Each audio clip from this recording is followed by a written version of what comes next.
Velkommen til Pyjamas-ekspressen på Radio 100. Og med os i studiet nu er Anders Mattesen. Godmorgen, Anders. Godmorgen. Og tillykke, fordi du barsler jo med efterhånden utallige ting. Der er den uundgåelige DVD-boks, som er dit liv på DVD. Det må man sige, ja, som kommer i dag.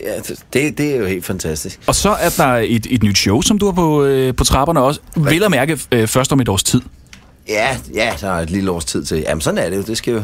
Men billetterne er altså til salg. Ja. Men Anders, nu tænker jeg, nu lancerer du et show sådan et år ude i fremtiden. Ja. Hvor langt er du i den proces omkring det show nu? Jamen, man kan sige, nu har jeg fundet en titel og fået taget et billede og solgt nogle billetter. Det er jo en meget god start, ikke?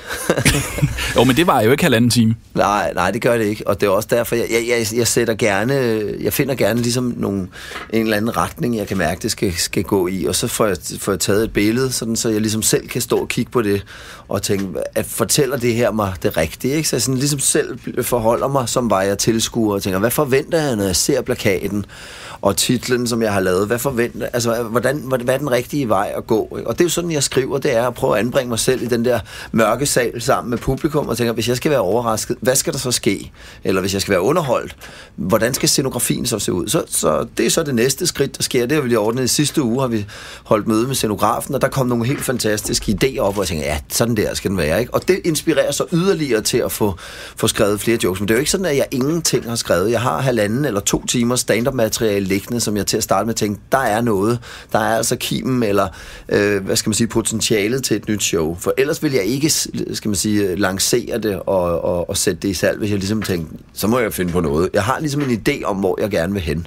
Men er det også for at have en bagkant, så jeg tænker, altså, hvis du sætter det et år ude i fremtiden, så ved du, hvornår du skal være færdig? Ja, altså jeg tror nu nok, at hvis jeg kunne have nøjes med et halvt år, eller lige efter nytår, så havde jeg gjort det. Men det er jo altså sådan, at hvis man vil have en sammenhængende spilleperiode, så må man jo ringe i god tid, for ellers der har teatrene jo alt muligt andet booket ind. Så det passede nogenlunde med, at de sagde, men der i efteråret, næste år, september og videre frem, der kan vi komme til at spille i Aarhus og Aalborg og Herning og Vejle og København og alle de der steder, der passer det, så tager vi den periode. Så kan det godt være, at jeg selv tænker, at jeg vil godt have været i gang et par måneder før.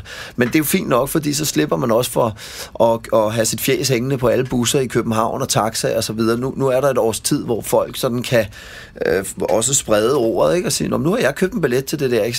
Så skal man måske ikke lige så hæftigt ud og lave aggressiv markedsføring og sådan nogle ting, som jeg altid synes er lidt uappetitligt.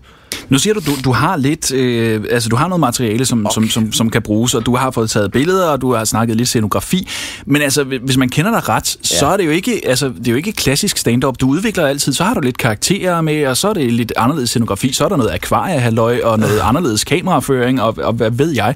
Ja. Hvad er det, vi kan forvente os af det her nye show? Jamen, det er jo altid det, der er overraskelsen, kan man sige, ikke? Uden det er måske også uforsigtigt at sige, for nu tænker folk, så kommer der nok noget, der eksploderer, men man kan i hvert fald sige, sidste gang jeg lavede jeg jo, der var det ligesom stand-up tilbage til rødderne, da jeg lavede Anders Mattesen vender tilbage showet. Der skulle det være ren stand-up, men der endte jo også med at komme et rygerum, der blev rullet ind på scenen og sådan nogle ting.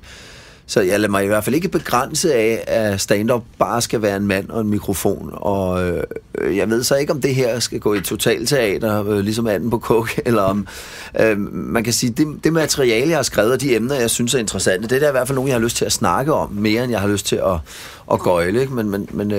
Men jeg plejer jo at finde en eller anden balance. Men selv når jeg ligesom har fundet den, eller tænker, sådan her bliver det fedt, så er det jo gerne det, jeg holder helt for mig selv, indtil folk kommer ind og ser det. Ikke? Fordi de skal jo... Det er jo så fedt også, at man kan sidde og gætte. Kan vide, hvad der sker. Kan vide, om der er band med. Kan vide, om taget kører af bygningen, eller om der ikke sker noget som helst. Og det synes jeg, det er det, man skal have lov til at få for sine billetpenge. Det er også det, jeg selv elsker ved at gå ind og se en biograffilm. Jeg gider ikke høre, hvad filmen handler om. Jeg gider ikke læse bag på en DVD, når jeg lejer den. Og det er skide irriterende, når anmelderne ikke kan nøjes med at sige, hvad de selv synes. Man skal fortælle, hvad der sker. Ikke? Eller sådan en DVD, hvor de opridser halvdelen af filmen. Men først, da hans søn bliver myrdet, tager det rigtig fart. Hvor man er sådan, jamen det er altså 40 minutter inde i filmen. Gider du ikke for fanden lade være med det pisse, ikke? Så jeg har selv det der med, det er en del af den oplevelse, man ligesom skal have, når man går ind og ser noget der. Jamen, jeg aner det ikke. Det skal være tomt og åbent. Masse spørgsmål i titel og plakat, og i det, man har fortalt om, hvad showet handler om. Men resten, det skal ligesom forløses, når man kommer og ser det. Og det bliver det den 5. september næste år. Oh yeah. Anders, vi skal snakke meget mere med dig, og hvad du har lavet det seneste 1,5-2 års tid, fordi der har der jo været utrolig stille omkring Anders Mattesen. Ja. Dagen starter med Pyjamas-ekspressen på Radio 100. Vi har jo ikke hørt så meget til dig her på det seneste. Hvad har du egentlig rendt rundt og lavet? Jamen, jeg efter min sidste gang, jeg var ude, det var jo sammen med Thomas Hartmann, vi lavede Bytte købmand. Og efter det, der tænker du, må lige trække snotten lidt til mig, som jeg jo gerne gør, når jeg synes, jeg har fyldt for meget. Både for at skærpe folks appetit, men også for selv at samle nye inputs og ny inspiration. Så der holder jeg gerne et år eller to. Den her gang havde jeg tænkt, nu tager jeg sgu lige et år, ikke? Fordi jeg synes heller ikke, det er så rart ikke at lave noget. Det er noget, jeg prøver at tvinge mig selv til. Men det er min erfaring, at man løber tør simpelthen for, hvis man ikke kommer ud og rejse lidt og holder sig nogle tvungne friaftener, hvor man går i biffen, eller går ud og spiser noget god mad, snakker med nogle venner, altså oplever nye ting. Så begynder der sådan at vokse nye idéer frem, ikke? Men har du overhovedet tid til det, for du er lige blevet far? Ja, men det var jo så det, der skete, at jeg holdt det der års tids fri, og så tænkte jeg, så må jeg også hellere komme i gang igen. Nu skal jeg i gang, og så blev min kæreste gravid, ikke? Så tænkte man, så tager vi lige 9 måneder, hvor vi ikke laver noget som helst. Og så kom ungen, ikke? Og så tænker man, så kører vi sgu lige et halvt år mere, hvor vi heller ikke laver noget som helst. Så man kan sige frivilligt til at starte med, men også ufrivilligt, men igen også i orden. Men det er over, altså det er jo snart, når mit nye show får premiere, så er det altså 3 år siden, jeg lavede det sidste show, ikke? Så lang tid bryder jeg mig ikke om at holde pause, det må jeg nok sige. Hvis man på et eller andet tidspunkt bare perifært har stiftet bekendtskab med Anders Matthesen i en eller anden form for sammenhæng, så ved man også godt, at du har haft tendens til måske lige at give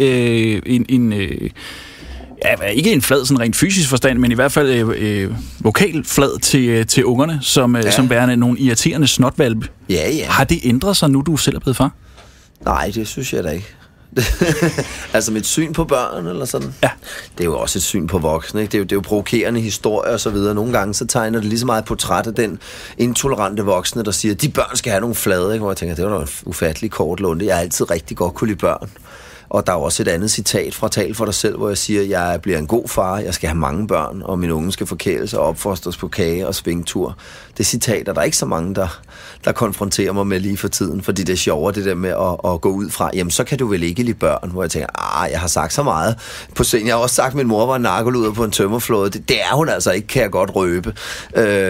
Men det er da rigtigt, at jeg synes, der er helt klart, der er en masse af comedy i den måde, folk forguder deres børn, eller den måde at få børn, altså gøre det til noget magi, eller noget, man synes, man skal ikke advare, hvad hedder det modsatte? Jo, altså fortælle og tease for det der, bare vent til du får barn. Du kan slet ikke forstå, hvad det er, før du har prøvet det. Hvor jeg tænker, det kan man da sagtens. Det er da meget nemt. Det er da nøjagtigt, som jeg troede, det var. Og det er da dejligt. Det er slet ikke for at nedgøre det. Jeg nyder det meget, men det er da ikke... der var der. Jeg stod faktisk, da han blev født, tænker, og så kommer raketterne. Nu åbner mit sind sig, og nu bliver det sådan, så jeg aldrig bliver mig selv igen. Nu kommer magien, og jeg ventede. Og der skete ikke noget. Der kom et barn, der græd, og det var dejligt, men ham skal man jo lære at kende. Og det der med betingelsesløs kærlighed, og det, du har aldrig prøvet noget lignende. Altså helt ærligt, uden at disse ham, jeg synes, han er dejlig, men jeg elsker da min kæreste mere. Altså, ham er jeg ved at lære at elske, ikke? Nu er han 7 måneder gammel. Jeg holder ret meget af ham nu, ikke? Men det er da ikke det der. Det er betingelsesløs kærlighed, for nej, det er afhængighed, og det er en lille klump, der skal passes, og det er en fantastisk opgave. Det er slet ikke for at nedgøre det, men jeg synes, at de ting, folk siger om det, er noget forvrøvlet sludder, altså som kun gør, at man ikke bliver forberedt på den opgave. Altså det synes jeg, der er ret meget comedy i, ikke? Det der med at folk siger, bare vent, det bliver simpelthen så vildt, og du kan slet ikke forestille dig. Det synes jeg, så kan det godt være, at jeg bare har en bedre forestillingsevne end de fleste andre, men jeg synes i hvert fald, det er nøjagtigt sådan, som jeg havde forestillet mig. Men er du så sådan en pædagogisk korrekt far? Fordi der er jo rigtig mange, der har travlt med at sige, hvordan man skal være forældre. Fordi i den ene grøft, så er det den der med snotungerne, og så i den anden, så er det med kage og svinge om. Altså det er jo sådan i 2 grøfter. Er der sådan en mellemvej? Ja, det synes jeg, der er, og nu kan man sige, nu er jeg jo ikke ude i at skulle opdrage ham, når han er 7 måneder gammel. Men jeg har da helt klart det der med, at jeg synes, børn skal kun have kærlighed og omsorg, og man skal vise overskud og alt muligt andet. Men det er ikke det samme, som man ikke skal sætte nogle grænser. Og det tænker jeg, det er i hvert fald en stor udfordring for folk, jeg ser i verden, der har børn. Ikke? Det der med, at man skal snakke pattebørnsprog til børn, man skal give efter for deres plageri, man må ikke blive barsk. Altså når jeg mener barsk, så mener jeg, at man siger, fordi jeg siger det, og jeg er den voksne, og jeg bestemmer færdig arbejde. Man behøver ikke at bande, eller nikke skaller, eller noget som helst andet, men det er helt klart, synes jeg, at der er mange voksne, der slet ikke kan tage til den. Og det er også derfor, at der er så mange 15-årige, der slår gamle damer ned, og vores ungdom er pillerøddende, fordi at børnene simpelthen ikke bliver afrettet, hvis man må være så prins Henrik-agtig, ikke? Men jeg synes simpelthen, at børnene får lov at løbe amok. Både de små børn, men også i folkeskolen, ikke? Og jeg var da også selv en abe i skolen, ikke?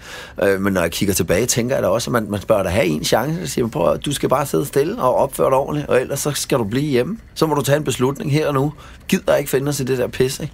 I stedet for ulykkelige skolelærer på nervesammenbrudets rand, og jeg har sagt 8 gange, og nu sparkede han mig i skridtet. Ja, jamen altså, så må vi have spandgrøder frem igen. Det må vi selvfølgelig ikke. Nu skal jeg passe på, hvad jeg siger for sjov, så bliver men altså, men så må man lave nogle andre restriktioner, ikke? Der hedder, så kan du ikke komme i skole.